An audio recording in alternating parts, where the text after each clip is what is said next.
Mr. Cordy, and on Mondays I talk about some sort of lick or something, and in today's video that was the lick that Gordon, a new patron member of mine, asked me to look into, and so I just wanted to explain what's going on with that. One of the questions he asked was what's going on like subdivision or timing wise, and so this is a 16th note thing, so it's all 16th notes, or that's the way that I'm hearing it and playing it. And it starts on like an upbeat or a pickup or whatever you want to call it into the third beat, so maybe that's something that might throw you off, but essentially it's just mostly 16th notes and then a little bit of a one of those at the end. So let's just dive into it. And so we're in E flat minor for this, I would call it. I'm just going to turn the delay down a little bit because that probably help. Okay, so I think the riff lick slowly should go something like this.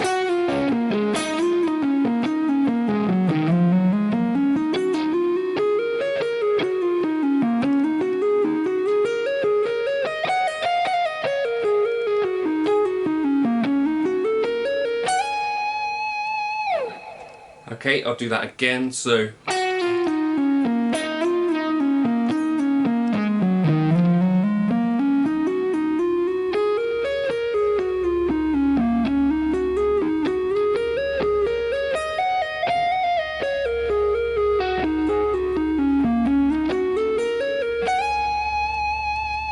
and fingering wise, I'm not exactly sure what I would have done for it.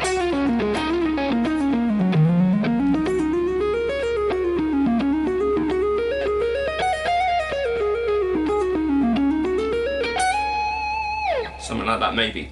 Anyway, so let's just break down what's going on. So I'm thinking of two things, well, or this is kind of what's going on.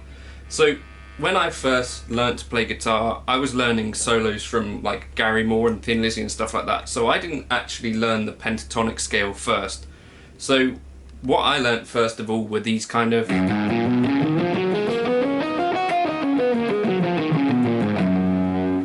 scales where you've got 2 notes on some strings and 3 on another, and then 2, so it's kind of like positional playing. And then after that I learnt 3 note per string, so you know, when you're doing 3 note per string, the 3 note per string version of that would be.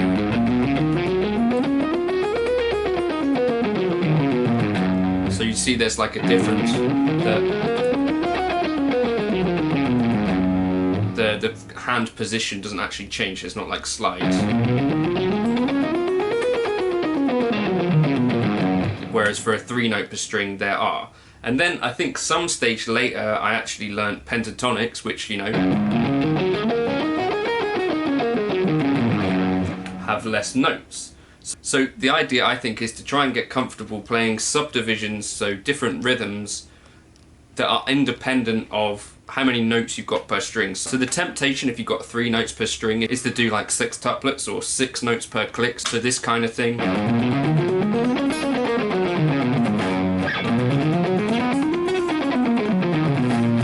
What I would encourage you to do is to try and even that out, so you're doing 16th notes but with 3 note per string patterns.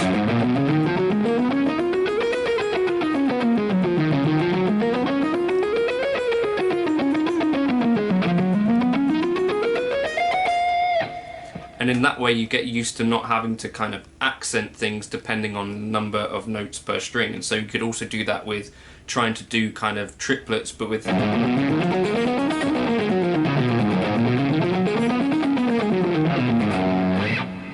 those kind of combinations where there's 2 notes on some strings and 3 on others. So that's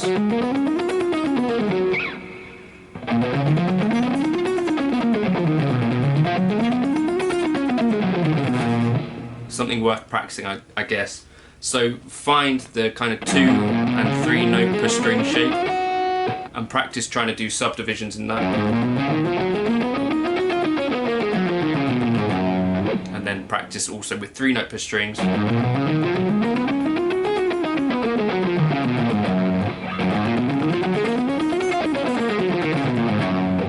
I think that's all good work. So that's kind of my approach to this. And so ideally want to be able to kind of move fluidly within those different kind of things and within different subdivisions and between things that are maybe pentatonic bass lines or major scale bass lines.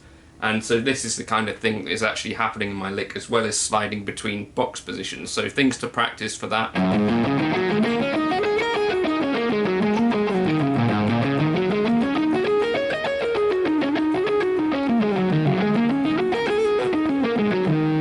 Things like, you know, sort of Matteo Cesato style lines where you're sliding between box shapes without, you know, interrupting the line.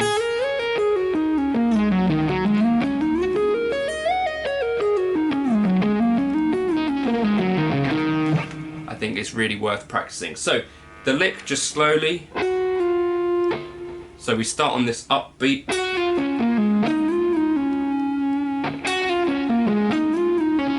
With that kind of little slide.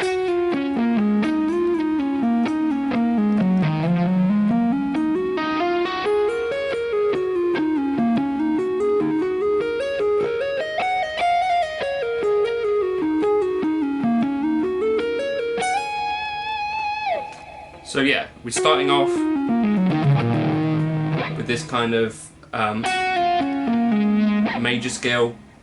So this very first bar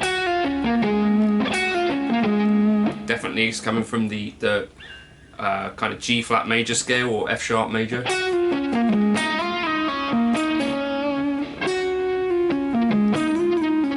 And then to a pentatonic kind of thing.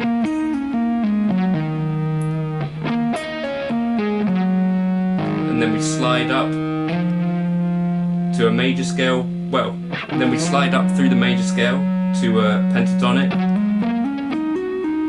to a major scale, and then a combination, maybe like a hexatonic kind of idea. Pentatonic. So that's all pentatonic. So that's like the sequence stuff that I would practice when I was younger.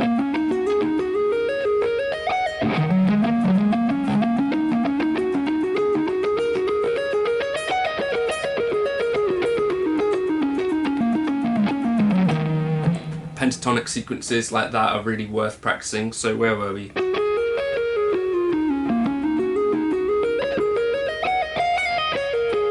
So at the end there, sort of a little bit of a jazzy kind of idea, introducing that 7th degree. So a pentatonic scale, just with the kind of 7th added in, is really useful.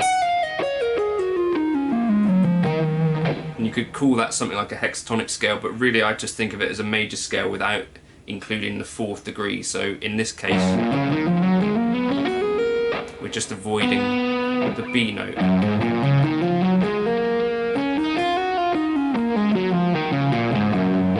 The 4th degree of the scale.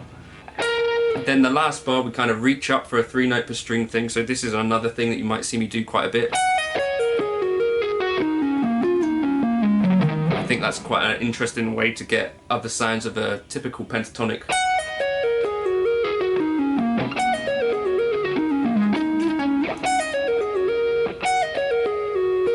And it avoids that kind of bar thing. So something worth experimenting with. So instead of, you might go, and if you're into legato like me, you might find that works quite well. So the very last line, just up through the pentatonic scale with that blue note. So yeah, that's what I'm thinking for that line and how I practice it. Picking wise, I'm picking in the direction of string changes, I guess economy picking you could call it.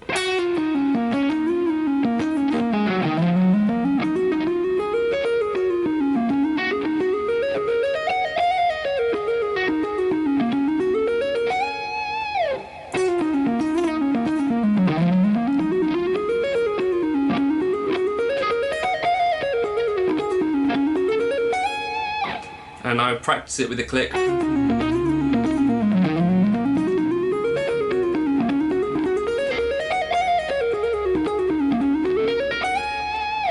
But that's how I would play that line, and that's kind of the components of it. All 16th notes, but there are other things in there that I might practice as well. But yeah, it's kind of, I'm thinking between pentatonic and major scale for it, and just sliding between the positions.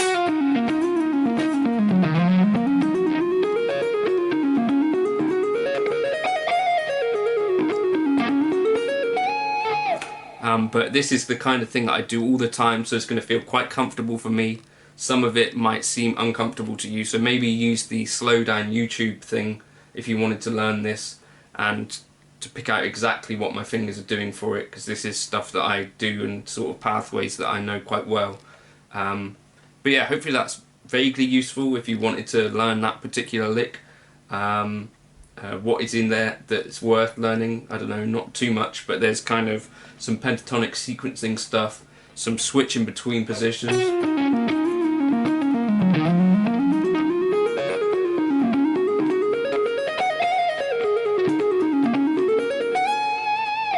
And maybe you might like the way it sounds. So thank you for stopping by. I'm using the HX Stomp right now, the JC Gig preset. You can get that in the description if you want. But hopefully that was something worth watching. I'll catch you for another video soon. If you wanted to like and subscribe, that would be cool. Cheers!